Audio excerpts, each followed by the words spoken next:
Prêt ?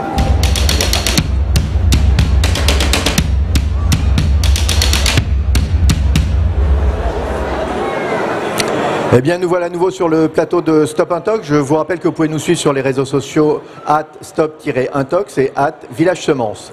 Alors, nous allons travailler pendant cette semaine autour de la biodiversité et on a le plaisir d'accueillir en plateau une illustratrice, une dessinatrice du mouvement Free Spirit qui travaille là derrière nous et qui fait une performance de peinture et nous les aurons aussi cet après-midi, dessin, défilé pour aborder la biodiversité et l'art, comment tout ça peut se mélanger et comment ça peut devenir un vecteur de communication et de pédagogie.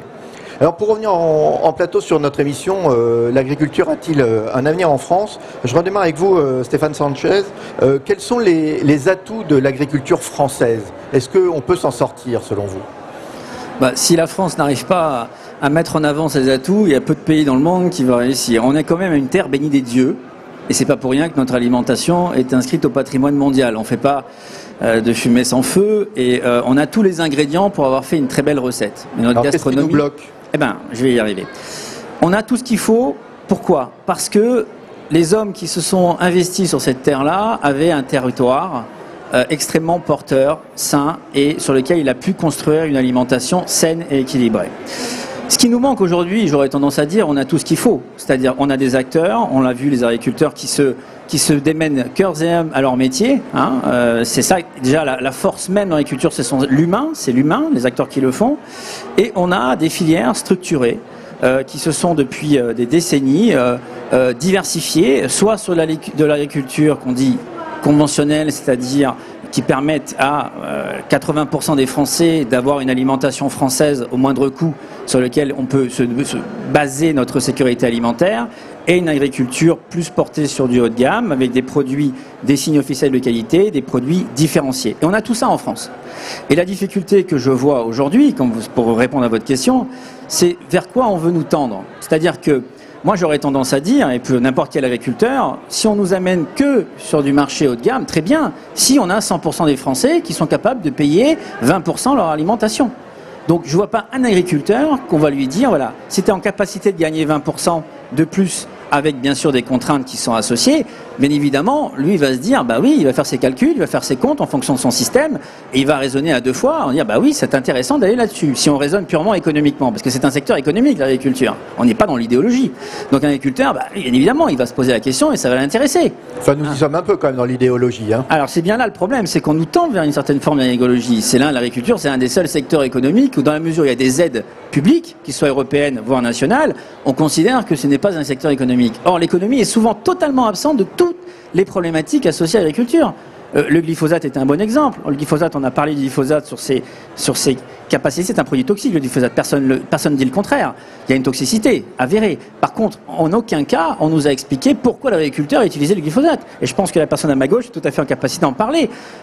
Quelle est la plus-value économique du glyphosate? C'est un sujet qui n'est même pas. Et est-ce qu'en utilisant plus le glyphosate, les Français sont prêts à payer plus cher un produit sans glyphosate? Est-ce que vous avez déjà entendu ça dans la presse? Aucunement. C'est jamais venu sur la table que la question du prix, du coût final d'un produit sans un autre produit venait. Et ça, c'est typiquement les grosses problématiques qu'on rencontre. Et pour répondre à votre question, tant qu'on aura une vision tronquée de l'agriculture, c'est ne pas considérer l'agriculture comme un secteur économique à part entière, on sera toujours dans une forme d'idéologie qui soit sanitaire, environnementale.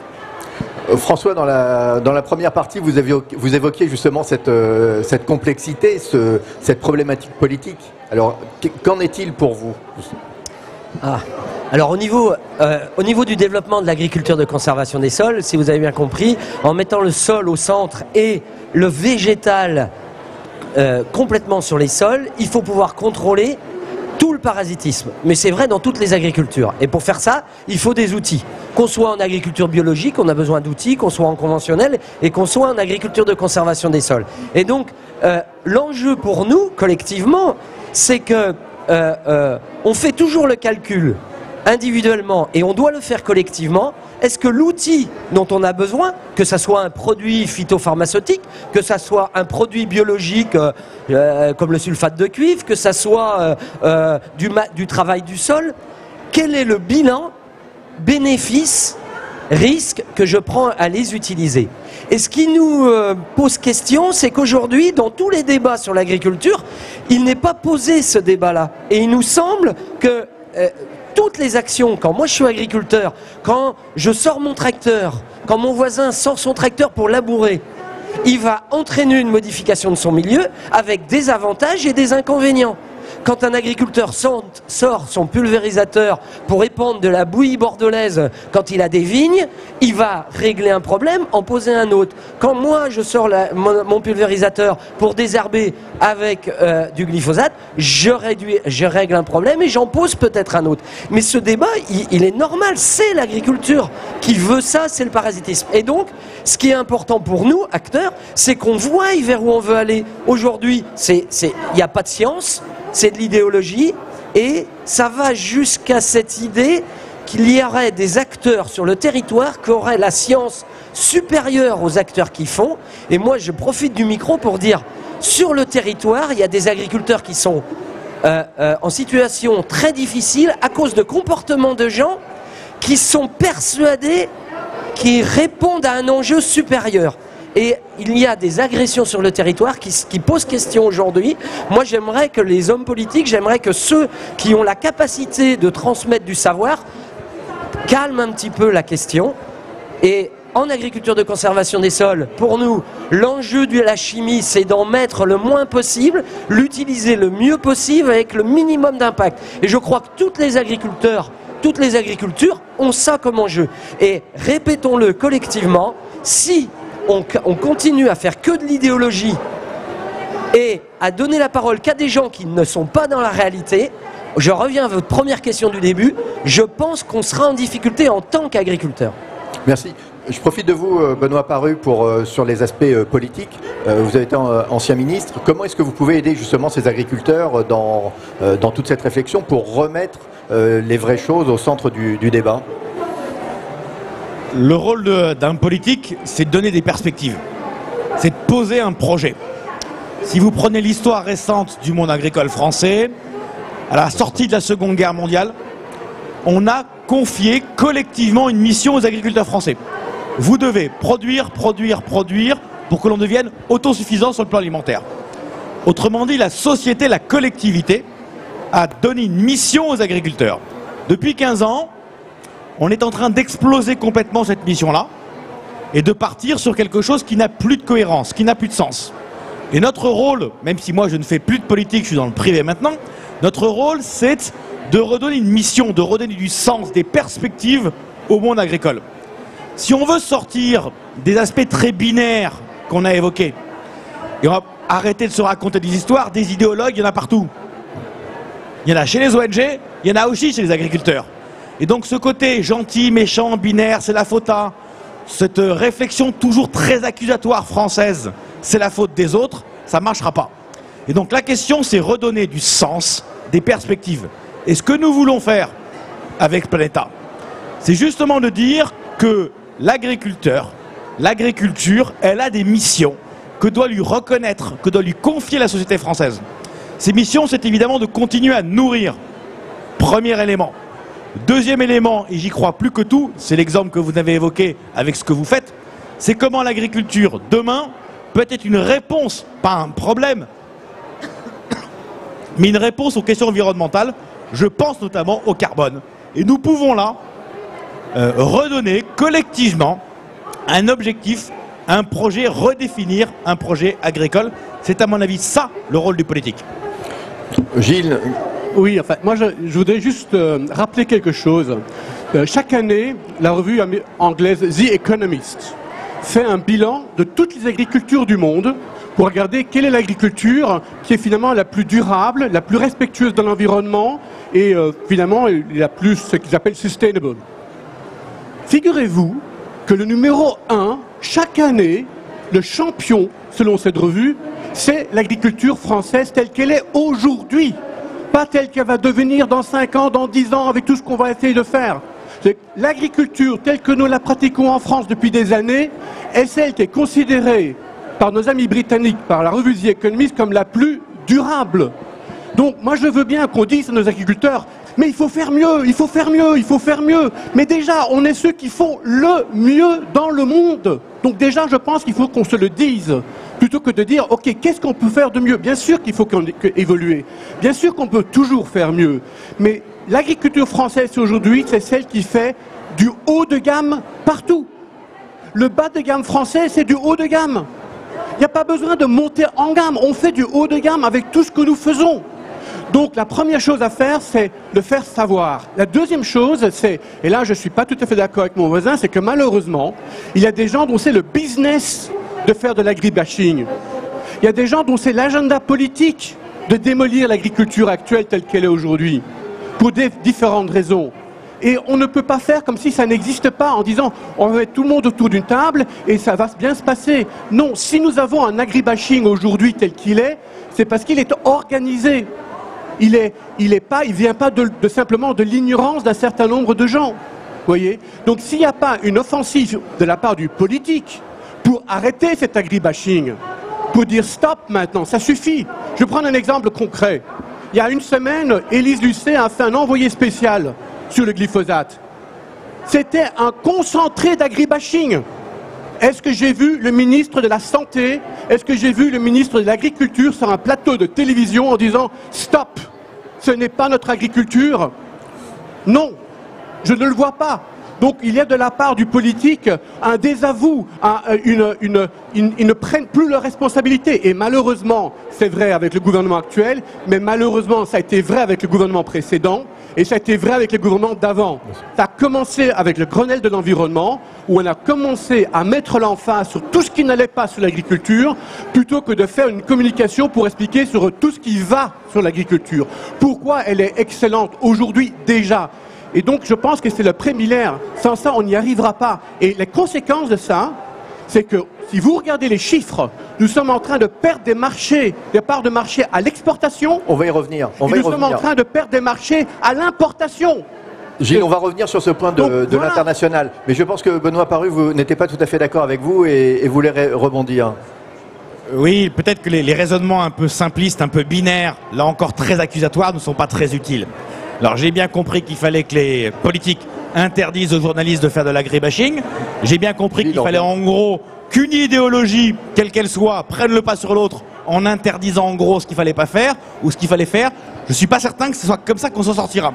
Notamment parce qu'il y a un petit truc qui, je sais, est très remis en cause aujourd'hui, qui s'appelle la démocratie.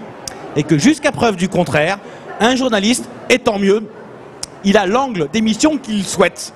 Et c'est pas le rôle du politique que de dire à un journaliste « Toi, t'as bien fait, toi, t'as mal fait ». Et donc là encore, si vous voulez combattre ça, organisez-vous.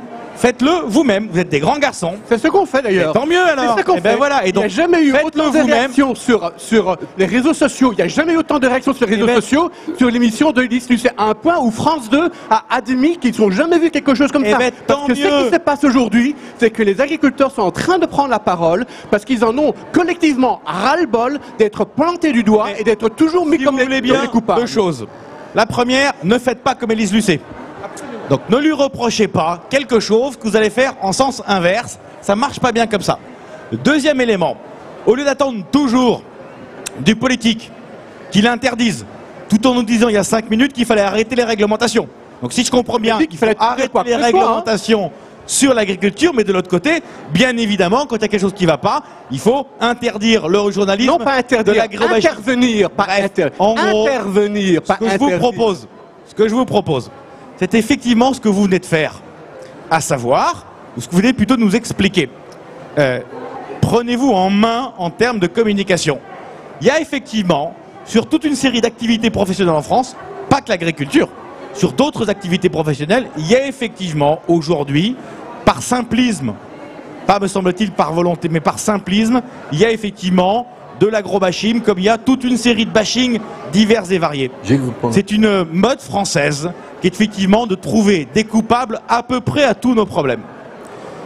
La seule façon d'y parvenir, contrer ça, c'est d'organiser effectivement des contre-communications avec des outils démocratiques et pas en demandant des réglementations supplémentaires. Merci pour votre intervention, mais justement, Gilles, qu'en pensez-vous? Parce que là, les journalistes sont mis à mal. Alors, il y a plusieurs c'est peut-être choses un peu à dire. normal. Je pense que moi, je lis beaucoup, je m'informe, je ne suis pas un spécialiste de l'agriculture, mais quand on parle du glyphosate, il faut savoir aussi que c'est une question de dosage. C'est-à-dire qu'en France, on est le pays, je crois, qui utilise le glyphosate le plus dosé qui soit, le plus faible qui soit, par rapport à des agricultures extensives en Inde, par exemple. Bon, c'est une chose. Je pense que ce qu'il faut, c'est essayer de comprendre presque de l'intérieur. C'est vrai que l'autre jour, j'étais au salon de l'étudiant, j'ai demandé à 10 étudiants en terminale quel était le nom du ministre de l'Agriculture, personne ne m'a répondu.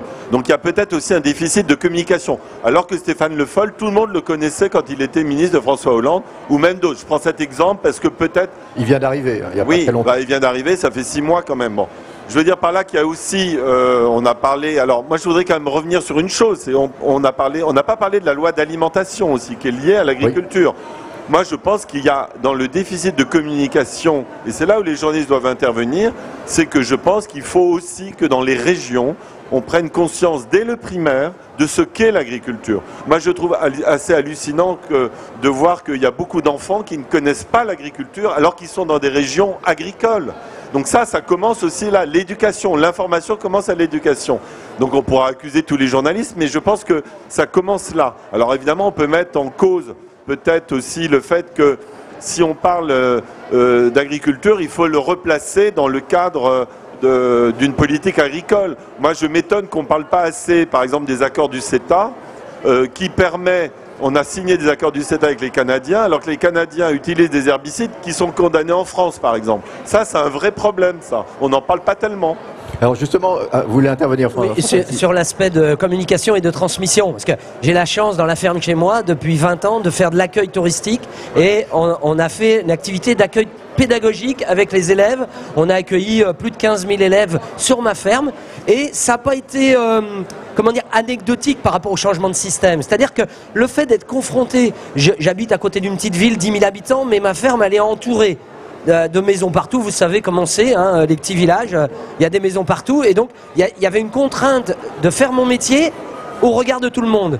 Et nous, on a toujours pensé collectivement que c'était pas une contrainte, fallait qu'on montre. Parce qu'on ne peut pas se cacher. Et donc, cette ferme pédagogique, cette activité touristique, on a un camping 2 étoiles à la ferme, on fait découvrir. Eh bien, je suis toujours frappé de la différence, de la perception qu'on a. Quand j'écoute la télé, quand j'entends la radio, les messages, et la réalité de la perception que les Parisiens, les gens de Lyon, les Hollandais, ils viennent et à chaque fois, quand on explique, quand on parle, il y a un aller-retour qui est intéressant. Et je pense que c'est quelque chose qui, pour nous agriculteurs, et là je rejoins un petit peu, on a lâché un petit peu cette fibre d'échange en pensant qu'autour de nous dans les villages, il restait encore plein d'agriculteurs. Mais moi dans mon village, ou dans la ville à côté, il y a 10 agriculteurs sur des territoires qui font 5000 hectares, avec 10 000 habitants. Donc même en pleine campagne, même en Vendée, cette question du lien, c'est une question qu'on a, ma génération sûrement, un petit peu oubliée, et qui est en phase si on est à l'aise avec ce qu'on montre et avec nos perspectives. C'est essentiel, c'est pour ça qu'il y a le salon de l'agriculture et que c'est un tel succès. Stéphane Sanchez, je voudrais revenir aussi avec vous. Aujourd'hui, on a un problème, Benoît Paruc parlait d'une question de démocratie. On rencontre de sérieux problèmes, on l'entend tous les samedis un peu partout. En quoi les agriculteurs peuvent-ils devenir le futur de cette nouvelle démocratie avec tout ce qu'ils portent en eux en termes de valeurs? Alors, je rejoins un point par rapport à ce qu'a dit M. Laparrue, c'est que effectivement, tout le challenge qu'on a dans les années à venir, c'est de reprendre la communication. C'est-à-dire que pendant des années, les agriculteurs jouissaient d'une telle notoriété en ce qui concerne leur activité terrain, faisait qu'ils ne pensaient pas que la communication, on va dire sociétale, était un sujet sur lequel il fallait qu'ils s'investissent. Et on a notamment depuis le Grenelle de l'environnement, où il y a eu déjà les premiers prémices, effectivement, avec ce Grenelle en 2007, il y a eu finalement une communication sociétale extrêmement faible de la profession. Hein, j'enfonce une porte ouverte en disant ça. Et que là, aujourd'hui, on rattrape un petit peu les choses avec un petit temps de retard. Parce qu'effectivement, il faut réunir toutes les forces en présence plutôt que d'opposer les modèles, et c'est là où je vous rejoins tout à fait, c'est qu'il ne faut pas utiliser les mêmes méthodes que nos détracteurs et être dans l'opposition systématique. Justement, il faut proposer des choses. Et reprendre sa communication, c'est la reprendre avec un angle d'agriculteur. Mais est-ce que vous pouvez vous coordonner? Est-ce que vous êtes tous d'accord pour cette communication? Alors, parce que là, il y a pas une question d'être désordonnée aussi. Alors, je vais vous répondre très simplement. Il n'y a pas de question d'être d'accord ou pas d'accord.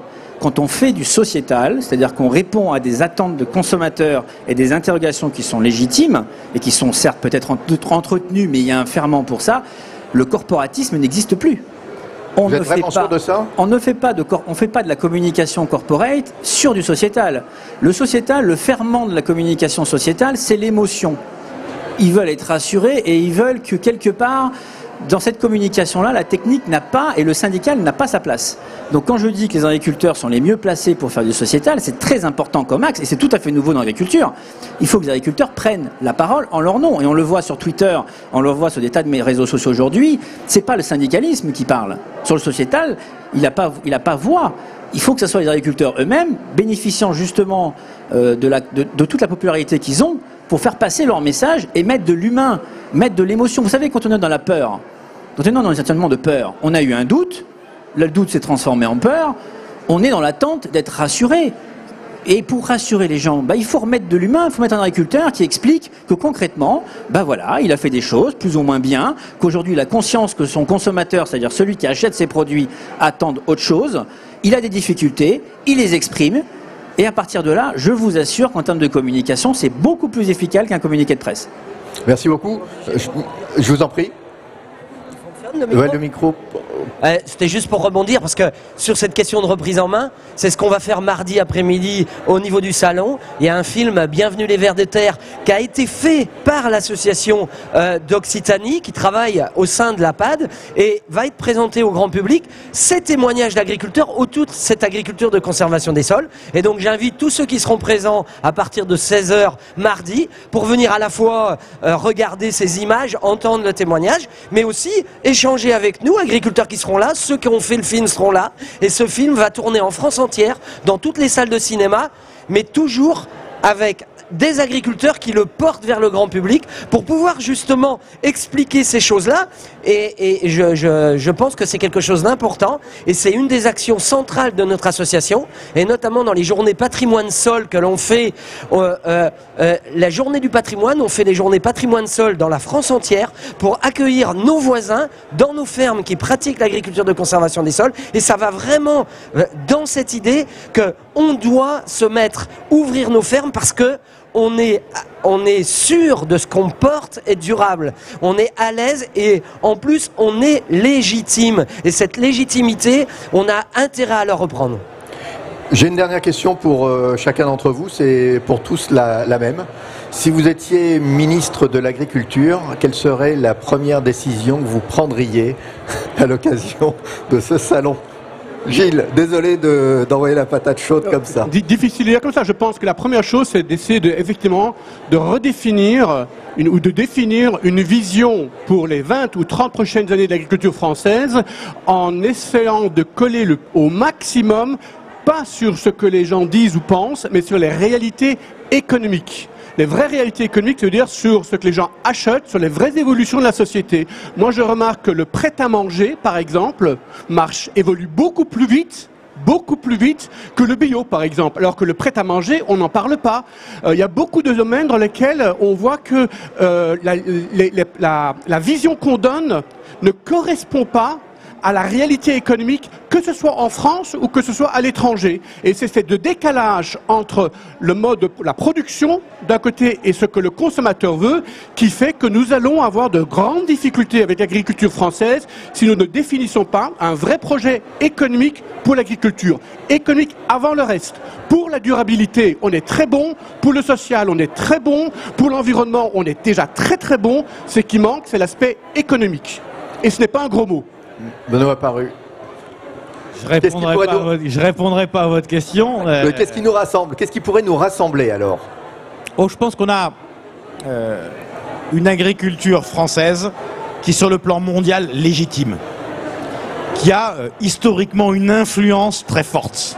On est aujourd'hui en perte d'influence et on a, je crois, une responsabilité française, européenne, mondiale pour proposer un nouveau projet agricole qui concernera l'ensemble des agricultures françaises, puisque monsieur avait raison tout à l'heure, il y a une différence entre telle ou telle agriculture, donc pour répondre aux enjeux des différentes agricultures françaises, mais aussi sur le plan planétaire.